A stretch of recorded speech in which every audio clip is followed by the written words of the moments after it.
Welcome to the MIP Show, episode 1. Super excited. We have everyone on Facebook Live. We're recording a podcast. Awesome, guys. So, MIP Show, someone might be asking, what the MIP Show is and what does MIP stand for? What is MIP? What is MIP? Oh, well, MIP Show is pretty self-explanatory, guys. I very much so welcome you guys. My name is Steven. I'm live here. Got my hat on here, so you can't really see me. But essentially, MIP, Millennials Incorporated in Philosophy, we wanted to bring in another platform where people can tune in and really see the success stories from different individuals that we're going to be interviewing, and from different people around the world who are doing some phenomenal things. So, guys, if you've been staying tuned to our Snapchat, Philosophies ST1, by the way, get on that. Yes. Seriously, get on that, because there's a lot of phenomenal people. I mean, you have Lauren Fitzpatrick killing the game right now. She's a phenomenal entrepreneur. We had what was it, Rio Radio Smash on it a couple nights ago. Yep. They were out in Cali. They just got signed for a record label. So it is awesome to see these individuals. It's awesome to see these people really have an impact in the society and the community and the young millennials. So again, guys, welcome to the MIP Show. Welcome my partner to MIP. Thomas. He's excited. Let's get it. I'm super excited. And, to touch on that a little bit with the MIP Show, we're going to come with you with some fun information, interesting topics, going to debate a little bit, get you guys' input on what you guys think about, getting your perspectives on certain things. And let's just jump right into it. I mean, for the interesting topic for today. Hey, I'm so excited to talk about it. Super excited. Now, how about you throw it off? What is the interesting topic we're going to touch on today? Right, guys, we were thinking about, I was thinking about this one all day. We're going to talk on different ideas before we actually go on in the message of being you. So what I wanted to say was, the story of the gorilla. Me and him have different inputs on that. Yeah. Which is interesting. Do you want to go first? Or okay. I'll go. If you guys don't know the story, it was somewhere in the United States where a young child, 4 years old, fell into a gorilla exhibit.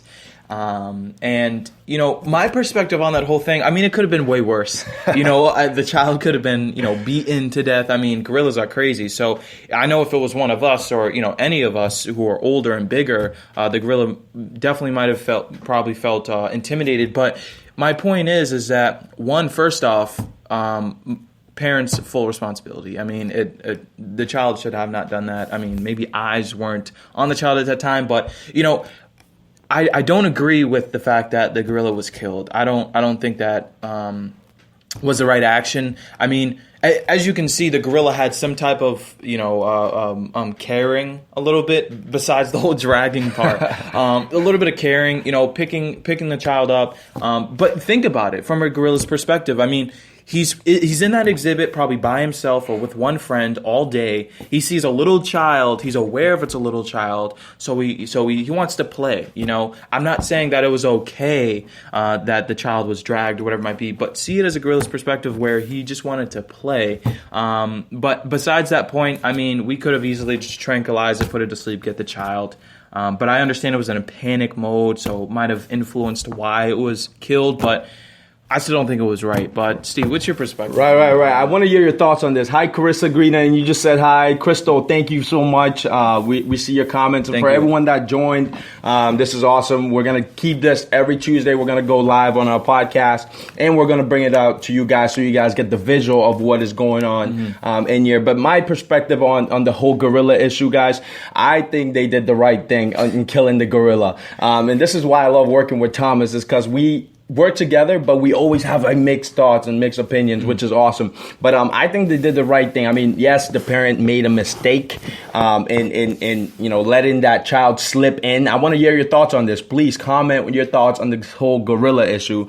But the parents made a mistake in letting their child slip in that gorilla, fence there. And yeah, the gorilla showed instances of when, it was trying to help the child get up. But I mean, come on, man. The child was being dragged in the water all over the floor, all over the rocks and stuff. Guys, put yourself in her situation. She was panicking. She was scared. She wanted to save her child. And guess what? I think they did the right thing in shooting the gorilla. So guys, if you hate me for that, hey, I love you too. But hey, that's essentially my thoughts on it. That story was something phenomenal. Definitely. That I thought we wanted to touch on a little bit before we go into detail on our podcast here. But yeah, what is the next thing we want to talk about? Definitely. I definitely want to get you guys' input on what you guys think about the whole gorilla thing. I mean, I can level with Steve when he says, Thank you, Chris. Being in a parent's perspective. I have my son myself, and it's interesting. Just killing it. Just killing the gorilla. I don't think it was right. But hey, different perspectives. We love perspectives. Comment below what your thoughts are. And it's a very interesting topic. And keep in mind, before we jump into our podcast every Tuesdays, keep in mind, we're going to touch on some super awesome, interesting topics. We're going to debate. We're going to have conversation. We want to create conversation with you guys and really get involved. So we appreciate all you guys here tuning in and commenting. Yeah, Crystal definitely. And Carissa and Ross McDonald. Thank you guys. So to jump into the topic for the day, is being you. Steve, kick it off. What is it all about being yourself and being a leader? Right. What is your input? Right. Guys, we love it. The importance of being you and being yourself is really, really critical. David Thomas, Pastor D, shout out to you. We love you. All right, Pastor D. Hey, I like your comment. Don't take the gorilla's life for your lack of parenting. I love that. Thanks, Pastor D. Different perspectives there. I love it. Don't kill each other, but I love it. Being you, guys, it's important to be yourself, whether it's, a mentor guiding you or showing you the steps. I know with everything in life, if you want to be successful, you need to follow someone who is quote unquote leading the way or already doing what you're doing, if not better than you, and then learn and pick up from their steps. But guys, for me, I think it's important to not only learn from these individuals, but also being yourself, because again, everything they do may not be for you, may not align with what you want to do in life. So guys, one of the biggest things for me is focusing on the material they give you rather than the person. Mm-hmm. You want to focus on that material.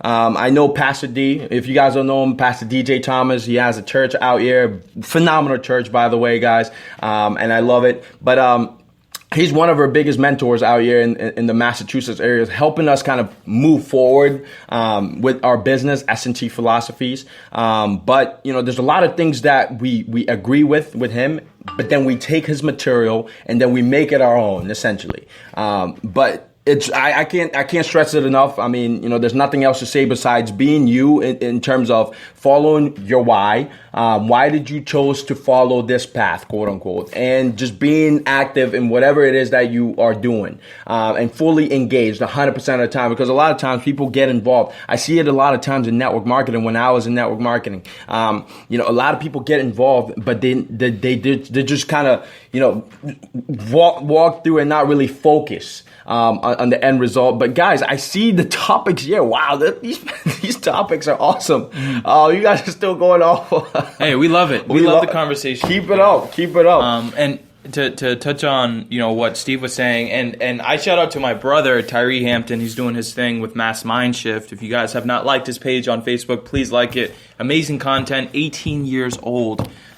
Great mindset. So, but a quote that my own brother shared with me that actually changed my perspective, and I brought to Steve, and I was like, dude, we really got to talk on this topic, which was, follow the teachings, not the teacher. And touch on a little bit what Steve was talking about is, there's too many times, and I'm guilty of it as well. I'm not perfect, but looking at mentors and their information, and we compare stories like, they were millionaires by 21. Yeah, I want to do that. I want, it's good to have goals, guys. But it's important. It's very crucial to not compare stories. You cannot compare someone's 10-year to success to your only 2 years. If I was only working 2 years of my success and building on myself and building on my success, you cannot compare your story with someone who's been building their story for 10 years. It's important to focus on the teachings, not the teacher. Whereas for an example, as Steve was pointing out, Pastor D, he passes up some really great information. Sometimes we agree, sometimes we don't. But that's always a good a trait or characteristic to have, is always being open-minded and understanding that, the good value he passes or our mentors pass through is grabbing that information and making it understandable in our own words. And understanding that, listen, if it's being a leader, or if it's, hey, you want to do this with your life, you want to do that, you got to understand, you got to put it in your own words. Focus on the teachings, not the teacher, because it's very important. It'll be very detrimental to your success, because as I said, I'm speaking from experience. I'm not just talking out of hypothetical here. I'm speaking out of experience. Whereas I found myself too many times focusing on the teacher, where it's like, oh, he's there, he's this, he accomplished at this time and this time, awesome, I want to do that same thing. Or I'm focused too much on the teacher and not what he's actually trying to teach. Hey. So again, guys, if you have mentors and people who are passing you good advice, focus on their advice and actually trying to implement it in your everyday life. Like how we're doing here, where we're saying be you. What does being you mean to you? You know what I mean? We share our own experiences of what it might mean to us, but what does that mean to you? And how can you implement it in your own lives every day? And again, guys, being you, you have your own purpose, you have your own mission in life, and that is to go out there and share your purpose, whether that's helping people, whether that's being a cook, whether that's being a doctor, a lawyer, or entrepreneur, whatever it might be the best you as possible and focus on you. Right. And great quote here to end it off on my part before Steve touches on a little bit more is, whatever anyone has negative to say about you has nothing to do with you. Because whatever they have to say does not reflect who you are or what you are. It reflects who they are and how they carry themselves. So again, if anyone has any bad words or negativity, just smile at it and focus on you being the best you possible. Right. And guys, I'm not going to touch on being you anymore, because again, I think we've covered a lot. Yeah, definitely. In terms of giving you the right message here. We're going to close it out with another trending topic. But before I go into that, I love the conversation, by the way. Oh my goodness, Ross, Carissa, Pastor D. Pastor D, we would love to hear your reasons. Like Carissa asked there, not to put you on blast. We love you, Pastor D. But Ross, you also said everyone has different mindsets. Some can move quick and some take their time. That is very true. Other people, move at different speeds. So guys, it's important that you be yourself and move at your speed and never compare yourself with another individual, because that is the worst thing you can do for yourself. And before all of this starts, the catalyst to kick in all of this is really fall in love with you. You got to love yourself. I mean, if you can't love yourself and how you look, who you are, how you feel, how confident you are, how welcoming you are to someone, then you're not going to go into that next level leadership. You're not going to go into that next level of success that you're seeking. So, guys, that is pretty much the end of being you there. But another trending topic. Woo! I'm excited. I'm going to talk about this trending topic. Well, to kind of add on to the gorilla stuff, I agree with Carissa, Crystal, and Ross. I mean, Pastor D got Thomas's side here. We love it. Hey, listen, as long as I have someone behind me, I'm good. But, it's funny how, you mentioned that you're saying lack of parenting. I think it's, it's not the lack of parenting. I think more so, lack of parenting comes into play to an effect, but in that position, right then and there, where the kid is already in the cage, it's either the life of the child or the life of the gorilla. And I'm taking the life of the gorilla. If I had a gun, I would have shot the gorilla myself. So, that is where I stand with that, in terms of really, really picking which side in that one-time position where the child is already in the fence, already with the gorilla. Yeah, it showed instances, but it was dragging the crap out of this kid all over the rocks, in the water. Could have drowned the kid. Who knows? And maybe a few minutes later, the kid would have died. Who knows? But I'm glad, the zookeepers shot shot the gorilla to keep the child safe. So I'm really, really, happy for that and grateful for that. But guys, one of the things I want to talk about, and it's something that I feel like a lot of people need to be aware of. It's just stuff happening in Venezuela. I'm not sure if you're educated. No, I don't. No, you don't. Yeah. You don't know the stuff. I mean, I've been listening a little bit and seeing that the more news or the information people are talking about Venezuela. I'm not totally sure what's going on. Let me know. What's going on. Right. Venezuela, guys. I mean, it is going through a whole lot of stuff. It's horrible.